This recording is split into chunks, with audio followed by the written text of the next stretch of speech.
ఏస్రావ్ Nagar corporator Sirisha రేపు కేసీఆర్ సమక్షంలో ప్రగతి భవన్లో బీఆర్ఎస్లో చేరుతున్నట్లు తెలిపారు. రేవంత్ తనను నమ్మించి మోసం చేశారని, రేవంత్ను ఓడించే వరకు నిద్రపోనన్నారు శిరీష. కాంగ్రెస్ పార్టీతో తనకు ఎలాంటి విభేదాలు లేవని, రేవంత్ మోసం చేయడం వల్లనే పార్టీ మారుతున్నానన్నారు.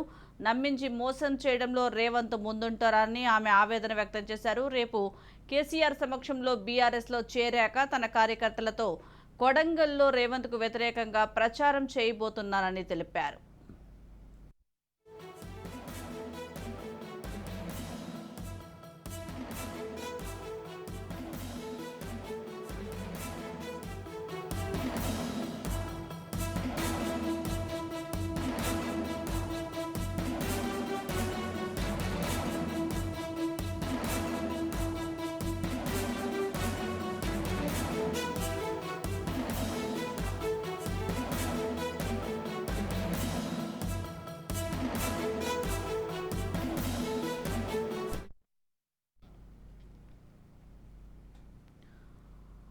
ఏస్రావ్ నగర్ కార్పొరేటర్ శిరీష రేపు కేసీఆర్ సమక్షంలో ప్రగతి భవన్లో బీఆర్ఎస్లో చేరుతున్నట్లు తెలిపారు. రేవంత్ తనను నమ్మించి మోసం చేశారని, రేవంత్ను ఓడించే వరకు నిద్రపోనన్నారు శిరీష.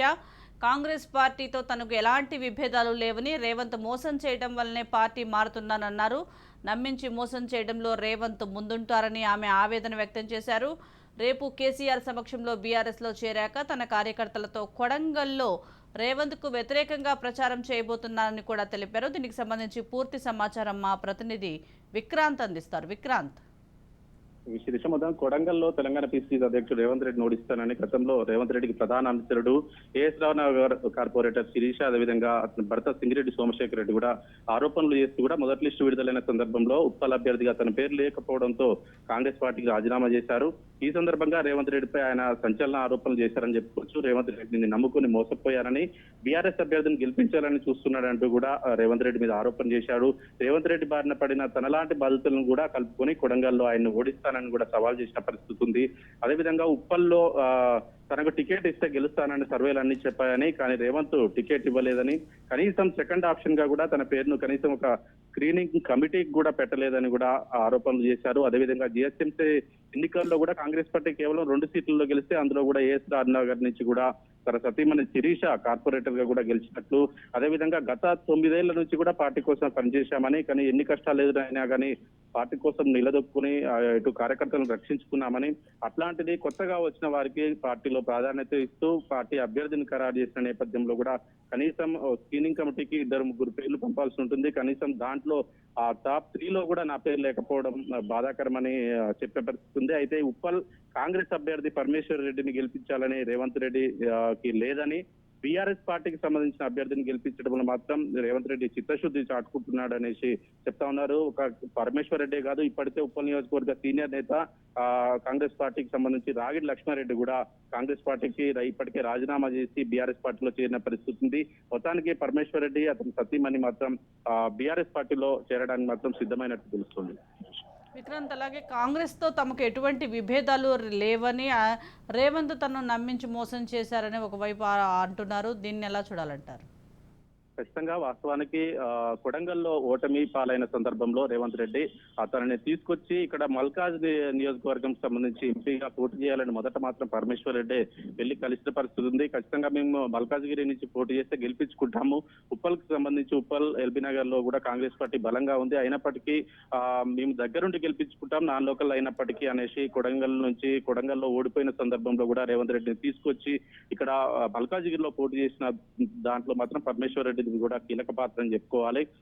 వాస్తవానికి జిహెచ్ఎంసీ ఎన్నికల్లో కేవలం కాంగ్రెస్ పార్టీ 2 స్థానాలు గెలుచుకుంది. ఇందులో పరమేశ్వర్ రెడ్డి సతీమణి శిరీష కూడా ఒకటి. మొత్తానికి రేవంత్ రెడ్డి ప్రధాన అనుచరుడు అని చెప్పుకోవాలి పరమేశ్వర్ రెడ్డి కూడా. అట్లాంటిది ఖచ్చితంగా సీటు వస్తుంది అని మాత్రం పరమేశ్వర్ రెడ్డి భావించాడు. అయినప్పటికీ కనీసం తనకు సీటు రాకున్నా స్క్రీనింగ్ కమిటీకి పంపించిన టాప్ 3 ప్లేస్లలో మాత్రం నా పేరు లేదనేది మాత్రం అతను చాలా దిగ్భ్రాంతికి లోనయ్యాడు.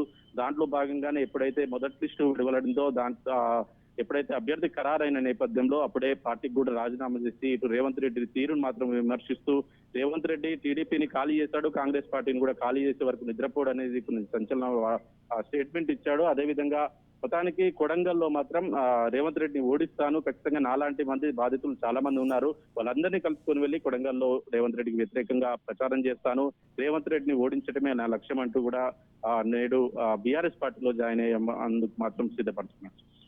రేపు బీఆర్ఎస్ లో చేరుతున్నారా వీళ్ళిద్దరూ?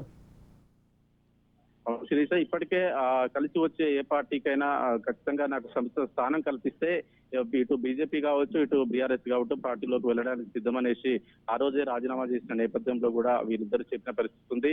మొత్తానికి ఇటు బీజేపీ కంటే కూడా బీఆర్ఎస్ అధికార పార్టీ అయినటువంటి బీఆర్ఎస్ పార్టీలోకి వెళ్లేందుకు మాత్రం వీళ్ళు సిద్ధమయ్యారు.